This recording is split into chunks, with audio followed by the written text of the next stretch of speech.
Brought to you by TechnoSpark 20 series smartphones. I'm superhuman.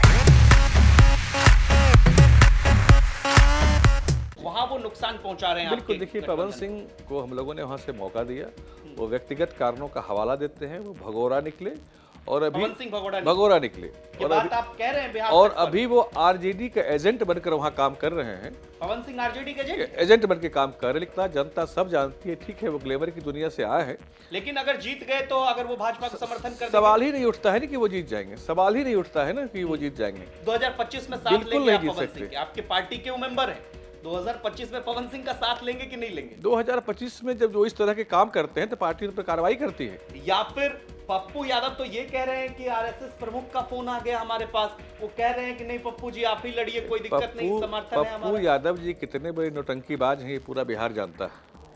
बहुत बड़े नौटंकीबाज हैं, वो मीडिया में कैसी चीजों को प्ले करना है इसको वो जानते हैं। नमस्कार, बिहार तक देख रहे हैं आप और आपके साथ मैं हूं आशीष अभिनव।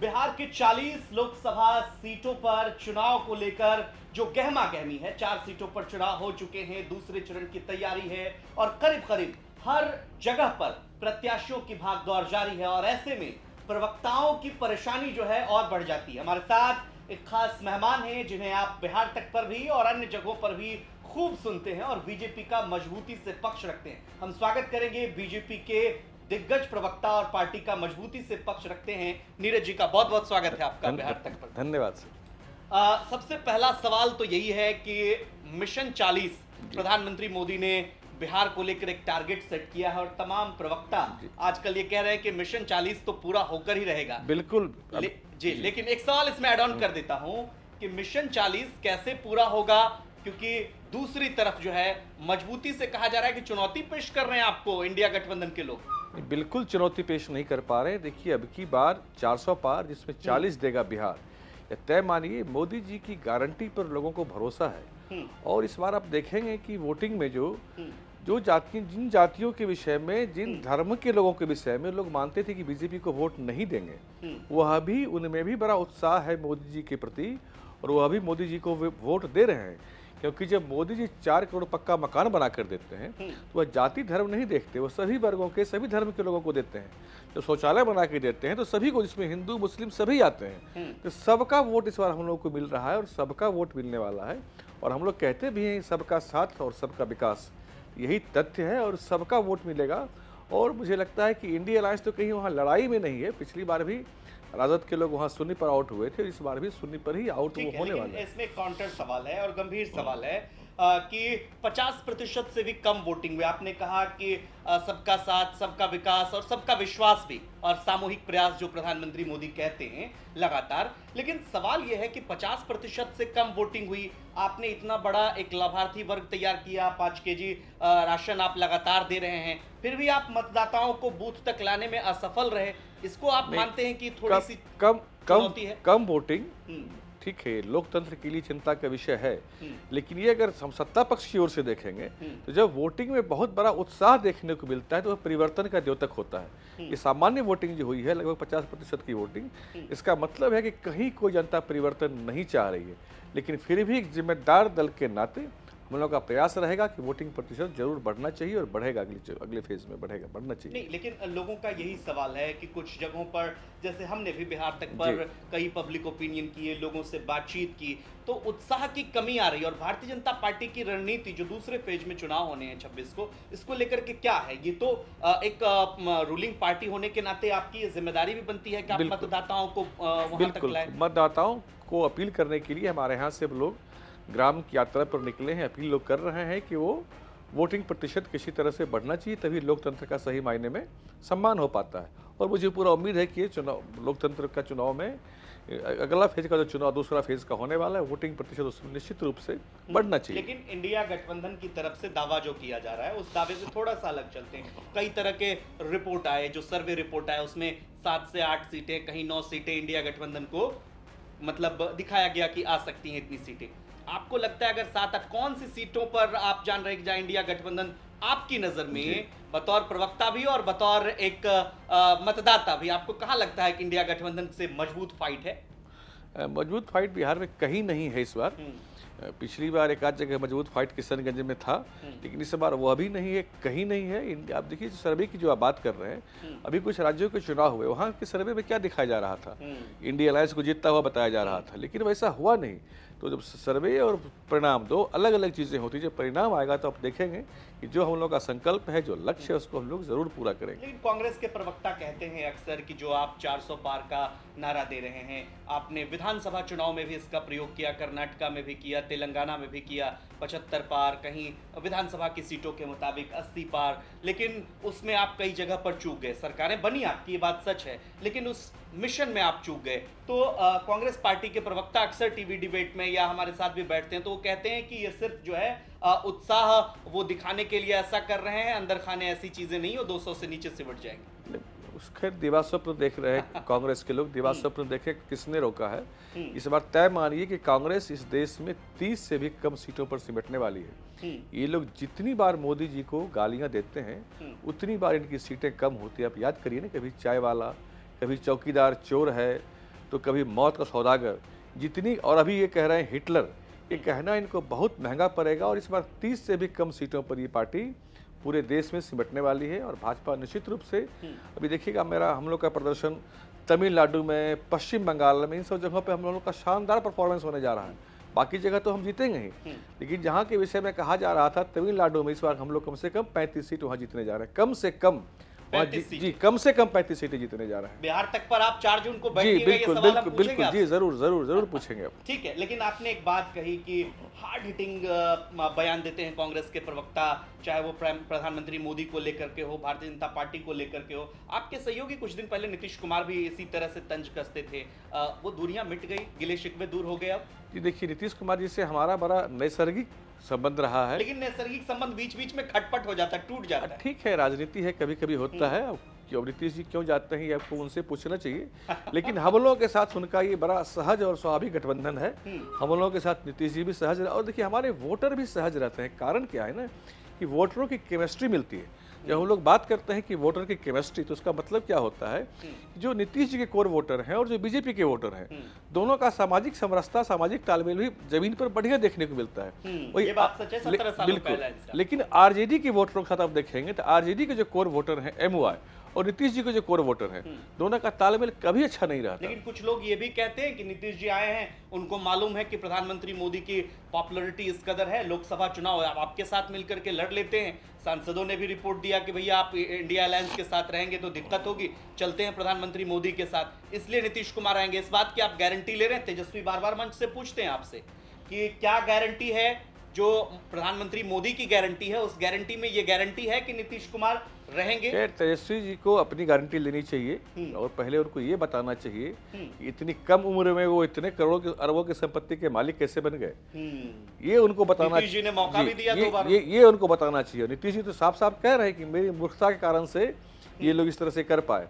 अभी उनके विभागों का जहां जहां वो मंत्री थे, उनके विभागों की जांच चल रही है। अब देखिए कई घोटाले उसमें सामने आ जाएंगे। लूटपाट इन्होंने मचा के रखा था। आरजेडी के डीएनए में ही भ्रष्टाचार और अपराध छिपा हुआ है। आरजेडी वाले ये आरोप आप पे लगाते हैं ना, वो कहते हैं कि भाई आपने हेमंत सोरेन पर कार्रवाई, जो आरजेडी का आरोप है, हेमंत सोरेन के खिलाफ आपने उनको जेल भेज दिया, केजरीवाल को भेज दिया, और उधर से ये ऐसा है, साहब आते हैं तो आप रख लेते हैं। ये साहब ऐसा है कि आप ट्रेन में सफर करें, रेलगाड़ी में सफर करें, और टीटी अपना टिकट चेक करने आता है, तो आप बोलिए कि नहीं वो गलत कर रहा है। आपको ये गलत लगना चाहिए कि आपके पास टिकट नहीं है, आपने गैर कानूनी काम किया है। कार्रवाइयां तो रुक गई ना सर, कई नेताओं पर जो भारतीय जनता पार्टी में शामिल हुए, नहीं, उन पर जांच रोक दी गई। बिल्कुल ये बात बीजेपी के आरजेडी के लोग कहते हैं, गलत बयानी करते हैं। मैं बड़े दावे से और बड़ा स्पष्ट कर दूं कि किन्हीं के ऊपर से जांच को समाप्त नहीं किया गया है। एजेंसियां अपना काम कर रही हैं। अगर वो दोषी पाए जाएंगे तो निश्चित रूप से उन पर कार्रवाई होगी। यह तय मानिए, मोदी की गारंटी है, इसमें भ्रष्टाचारियों के लिए कहीं कोई जगह नहीं रहने वाली। चलिए ठीक है, सम्राट चौधरी पे आ जाते हैं, उप डिप्टी सीएम बने हैं, थोड़ा बिहार की राजनीति की बात करते हैं। अक्सर आप बिहार पर खूब सारे बहसों में शामिल होते हैं, और मैंने पहले भी कहा कि मजबूती से पक्ष रखते हैं। आज सम्राट चौधरी नीतीश कुमार के साथ है और ठीक ठाक सरकार चला रहे हैं। पहले हमलावर भी थे, अपनी अपनी गठबंधन की मजबूरियां होती हैं, और अब साथ है। सम्राट चौधरी 2025 में सीएम बनेंगे, क्योंकि सम्राट चौधरी का बयान था कि 2025 में भारतीय जनता पार्टी अपने दम पर सरकार बनाएगी? देखिए, भाजपा का कोई भी कार्यकर्ता मुख्यमंत्री बन सकता है और सम्राट चौधरी जी तो हमारे राष्ट्र माननीय अध्यक्ष हैं बिहार के। 25 में साथ 25 रहेंगे ना तो नीतीश क्यों जी नहीं के? बन सकते हैं? बिल्कुल नीतीश जी के बिल्कुल साथ रहेंगे बिल्कुल ना? बिल्कुल साथ रहेंगे। मजबूती से गठबंधन चलेगा और भाजपा में सीएम बनने के लिए अभी हम लोग नीतीश जी के नेतृत्व में सरकार चला रहे हैं, उनके नेतृत्व में सरकार चलेगा। अगर किसी भी कारण से बीजेपी का मुख्यमंत्री बनने की बात आती है, यहाँ संगठन तय करता है, पार्टी तय करती है और निश्चित रूप से सम्राट जी हमारे पार्टी के अध्यक्ष हैं और बड़े जोशीले और बड़े शानदार अध्यक्ष हैं। उनको लेकर के पार्टी में एक उत्साह की भावना जरूर है, इसका परिणाम सुखद देखने को मिल सकता है। तेजस्वी जी कहते हैं कि वो भी हमारी तरफ से गए थे। खैर, एक सवाल इसमें और भी है कि नीतीश कुमार पहले कह रहे थे कि हम जब भारतीय जनता पार्टी के साथ थे, हमको दबाव देकर बनाया गया मुख्यमंत्री, तब भारतीय जनता पार्टी बड़ी पार्टी थी। क्या वहां चूक हुई? बना सकते थे भारतीय जनता पार्टी के किसी नेता को? देखिए, भारतीय जनता पार्टी हमेशा से गठबंधन का सम्मान करने वाली पार्टी रही है। यूपी में भी देखेंगे, हमने छोटे दल के जो हमारे साथी थे जिनकी संख्या कम थी, उनको हमने सीएम बनाया। हम और भी अन्य राज्यों में भी ये काम कर चुके हैं, तमिलनाडु में काम कर चुके हैं। हमने बिहार में भी गठबंधन का सम्मान करने का मादा बीजेपी में ही है। तभी तो देखिए, बीजेपी का गठबंधन का कुनबा बढ़ता जा रहा है और इंडिया अलायंस की कुनबा समाप्त होता चला गया। धीरे चुनाव आते आते कहीं वो बचा ही नहीं। बड़े सहयोगी दल अब नीतीश कुमार आपके साथ आगे, उधर दक्षिण भारत में भी आपने बिल्कुल इंडिया अलायंस को जो शुरुआत किया था नीतीश कुमार ने ना, उसकी तो धुरी टूट गई, रीढ़ की हड्डी ही टूट गया उनका। वो अलायंस तो अब बचा ही नहीं उसकी। मतलब इसमें देखिए, दोनों तरफ से नैतिकता का सवाल होता है। इंडिया गठबंधन, इंडी जिसको आप कहते हैं, उसके सबसे मजबूत नेता को आपने तोड़कर, ये तो है कि हतोत्साहित कर दिया आपने उनको, बिल्कुल। लेकिन ये नैतिकता वाला सवाल तो ये भी है कि आपने गठबंधन के सबसे बड़े जो उधर पैरोकार थे उसको अपने में मिला लिया। नीतीश कुमार जी हमारा ही साथ थे, तेजस्वी ने बीच में उनको मिला लिया था अपने पास। नीतीश कुमार जी की तो घर वापसी हो गई, फिर वो अपने घर आ गए। आरजेडी के दफ्तर में पहुंचे थे नीतीश कुमार, ये बात तो लोग कहते हैं। आज आरजेडी के दफ्तर में गए होंगे, लेकिन ये नीतीश जी वहां गए थे बीच में कुछ दिन के लिए, लेकिन उनका जो उनके नीतीश जी के राजनीति की जो शुरुआत हुई थी, वही राजद के खिलाफ हुई थी, लालू जी के खिलाफ हुई थी। आप याद करिए ना, लालू जी के जंगल राज के खिलाफ ही उनकी राजनीति की शुरुआत हुई थी। और भाजपा के साथ ही हम लोग, समता पार्टी जब था उस समय से हम लोग साथ हैं, हम लोग आज के साथी नहीं हैं, हम लोग बहुत सहज और नैसर्गिक साथी हैं। नीतीश जी की घर वापसी हुई है, इसमें और कुछ बात नहीं। अच्छा, एक सवाल और उसके बाद हम और सवाल पे आएंगे। परिवारवाद को लेकर अक्सर एक सवाल उठता है, आप लगातार आरजेडी पर हमलावर भी होते हैं और कई तरह, लेकिन इस बार इस चुनाव में परिवारवाद पर हमला कम हो रहा है। वजह लोग कह रहे हैं कि चिराग पासवान ने अपनी पार्टी में इनको, अपने बनोई को भी टिकट दिया, खुद कई सारे टिकट घर में भी बांट रहे हैं, इसलिए प्रधानमंत्री की जमुई में भी रैली होती है, तो परिवारवाद पर कम हमला बोला जाता है। और कई ऐसे नेता हैं, दोनों गठबंधन की मैं बात कर रहा हूं, जिसका ताल्लुकात राजनीतिक घरानों से रहा है। कई आपके गठबंधन में भी बहुत सारे लोग हैं और उधर तो हैं ही। देखिए, मैं बीजेपी की अगर बात करूं, चूंकि मैं बीजेपी का प्रवक्ता हूं, मैं बीजेपी की बात करूं तो यहाँ परिवारवाद बिल्कुल नहीं है। यहाँ कोई भी कार्यकर्ता जमीन से उठकर प्रधानमंत्री बन सकता है, राष्ट्रीय अध्यक्ष बन सकता है। स्वयं मोदी जी इसके उदाहरण है। याद करिए, कभी वो संघ कार्यालय में दरी बिछाया करते थे, खुद अपना कपड़ा साफ किया करते थे। मोदी स्वयं इसके उदाहरण है और इसलिए बीजेपी कार्यकर्ताओं में एक उत्साह का भाव रहता है कि कोई भी कार्यकर्ता, अभी देखिए जो मुख्यमंत्री बने, कहीं राजस्थान में बने, हाँ, को आपने बनाया, तो यहाँ कोई बिल्कुल तो कोई भी कार्यकर्ता यहाँ जमीन से उठ करके ऊपर आ सकता है। बीजेपी में ही ऐसा हो सकता है। बाकी जो हम लोग बात करते हैं परिवारवाद और वंशवाद की, तो अब उसमें 7-8 पार्टियाँ इस देश में ऐसी हैं जहाँ की पूरी पार्टी उसकी परिवार की पॉकेट में है। जैसे लालू यादव का पार्टी है, स्टालिन का पार्टी है, कि पूरी की पूरी पार्टी उनके पॉकेट में है। इससे राजनीति को मुक्ति मिलनी चाहिए। जिनके पॉकेट में पार्टी है वो भी आपके सहयोगी हैं। कुछ हमारे सहयोगी हैं, लेकिन जब संगत में आए हैं तो अच्छी संगत बैठ के कोयल गाए गीत, धीरे धीरे वहां भी विसंगति दूर हो जाएगी। चलिए, 40 सीटों पे कुछ ऐसी सीटें, हॉट सीट, जैसे हम पूर्णिया की बात कर लेते हैं, काराकाट की बात कर लेते हैं, ऐसे सीटों पर हम देख रहे हैं कि निर्दलीय प्रत्याशी मजबूती से चुनाव लड़ रहे हैं। पवन सिंह को भारतीय जनता पार्टी ने पहली लिस्ट में आसनसोल से चुनावी मैदान में उतारा, वजह आज तक समझ में नहीं आई। पवन सिंह ने डिनाई किया या भारतीय जनता पार्टी ने कहा कि मत लड़िए वहां से। इस पर तमाम तरह के बहस हैं, उस बहस में ना पड़ते हुए वहां वो नुकसान पहुंचा रहे हैं। बिल्कुल, देखिए, पवन सिंह को हम लोगों ने वहां से मौका दिया, वो व्यक्तिगत कारणों का हवाला देते हैं, वो भगोड़ा निकले और अभी भगोड़ा निकले और बात आप कह रहे हैं बिहार, और अभी वो आरजेडी का एजेंट बनकर वहां काम कर रहे हैं। पवन सिंह आरजेडी के एजेंट एजेंट बन के काम कर रहे हैं, लेकिन कोई फर्क नहीं पड़ता, जनता सब जानती है। ठीक है, वो ग्लैमर की दुनिया से आए हैं, लेकिन अगर जीत गए तो अगर वो भाजपा को समर्थन कर सवाल ही नहीं उठता है ना कि वो जीत जाएंगे, सवाल ही नहीं उठता है ना कि वो जीत जाएंगे। 2025 में साथ बिल्कुल लेंगे नहीं आप जीत पवन सकते। सिंह के? आपके पार्टी के वो मेंबर हैं, 2025 में पवन सिंह का साथ लेंगे कि नहीं लेंगे? 2025 में जब जो इस तरह के काम करते हैं तो पार्टी उन पर कार्रवाई करती है। हमारी अच्छा। पार्टी उस तरह के लोगों पर कार्रवाई करती है जो पार्टी विरोधी गतिविधि में शामिल रहते हैं। तो पहले उनका देखा जाएगा कि क्यों इस तरह की वो हरकत कर रहे हैं। लेकिन चूंकि ग्लैमर की दुनिया से आए हैं इसलिए चलते हैं तो कुछ भीड़ भाड़ हो जाता है। बाकी वोट और भीड़ दोनों अलग अलग चीजें हैं। निश्चित वो रूप से निश्चित रूप से ये बात वोट बहुत उनको गंभीर नहीं बात मिलेंगे। आपने जी। कही है। लेकिन अब पूर्णिया सीट के बारे में जरा बात जी। कर लेते हैं। पूर्णिया सीट हॉट सीट, बीमा भारती और उसके बाद जेडीयू के वहां से कैंडिडेट और फिर पप्पू यादव की जो एंट्री हुई निर्दलीय, कांग्रेस पार्टी में गए, ना इधर के रहे ना उधर के रहे, ये बात मैं पहले स्पष्ट कर दूं, लेकिन मजबूती से चुनाव लड़ रहे हैं। क्या मानते हैं उस सीट पर जेडीयू कैंडिडेट जीत जाएंगे, या फिर पप्पू यादव तो ये कह रहे हैं कि आरएसएस प्रमुख का फोन आ गया हमारे पास, वो कह रहे हैं कि नहीं पप्पू जी आप ही लड़िए, कोई दिक्कत नहीं, समर्थन है पप्पू हमारा। यादव जी कितने बड़े नौटंकीबाज हैं ये पूरा बिहार जानता है। बहुत बड़े नौटंकीबाज हैं वो। मीडिया में कैसी चीज़ों को प्ले करना है इसको वो जानते हैं। वो चुनाव हार रहे हैं उनको भी मालूम है, लेकिन एक अपना भौकाल बनाने का वो प्रयास कर रहे हैं। संतोष कुशवाहा जी वहाँ से शानदार मतों से और पिछले बार से ज्यादा वोट से वहाँ चुनाव जीतने जा रहे हैं, तय मानिए। तो मतलब ये बात झूठ है? पप्पू यादव ये जो कह रहे हैं कि मोहन भागवत जी का फोन आया, पप्पू यादव या जी फिर कलाकार आदमी है। एक बार की मैं घटना बताऊं आपको, वो मधेपुरा से लड़ रहे थे तो वहाँ पर मीडिया का कैमरा देख करके वो झूठ मूठ का बेहोश होने का नाटक कर लिए। एक वेटनरी का डॉक्टर आया, उनको इलाज किया और उसके बाद वो कहे कि ठीक हो गए।